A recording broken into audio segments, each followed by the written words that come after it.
আপোনালোকে সকলোৱে জানে যে ইছলাম ধৰ্ম এটা পবিত্ৰ ধৰ্ম আৰু বিশুদ্ধ ধৰ্ম আৰু তাৰ যিগৰাকী পয়গম্বৰ হজৰত মহম্মদ মুস্তাফা সাল্লাল্লাহু আলাইহি ইছলাম তেখেত বিশ্ব নবী আৰু এজন সৰ্বশ্ৰেষ্ঠ মানৱ হিচাপে বিশ্বই স্বীকাৰ কৰি লৈছে।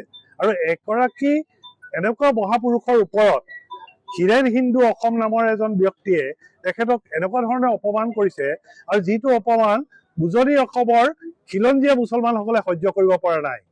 আমি ক'ৰবাৰ পৰা উফৰি অহা মুছলমান নহয়, আহোম যুগৰ পূৰ্বৰ পৰা ৮০০ বছৰ ইতিহাস গৰকা খিলঞ্জীয়া মুছলমান শিৱসাগৰত বৰা, হাজৰিকা, শইকীয়া, নেওগ, সন্দিকৈ, তামুলী আদি বিভিন্ন উপাধিৰ আহোম অসমীয়া মুছলমান আছে।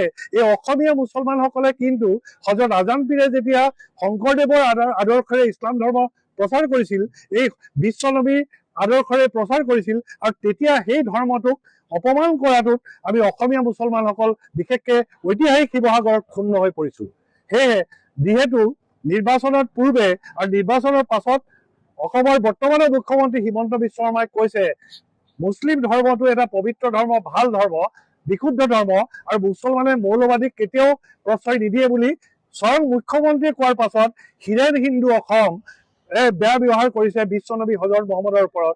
তাৰ পাছত তেওঁলোকে ৰাতুল কলিতা নামৰ এজন ধুৰন্ধৰ ব্যক্তিয়ে ফেচবুকত হজৰত মহম্মদৰ ওপৰত অতি নিকৃষ্ট মন্তব্য কৰিছে আৰু আছামিজ লাইভ বুলি এটা গ্ৰুপে, ফেচবুক গ্ৰুপে হজৰত মহম্মদক ৰেপিষ্ট বুলি কৈছে, ধৰ্ষণকাৰী বুলি উল্লেখ কৰিছে, যি কথা শুনিবও নাপায়।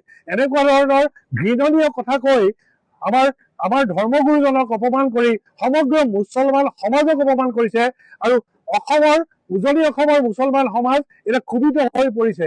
আৰু অসমৰ বৰ্তমানৰ মুখ্যমন্ত্ৰী ডাঙৰীয়া গৃহ বিভাগৰ দায়িত্বত আছে।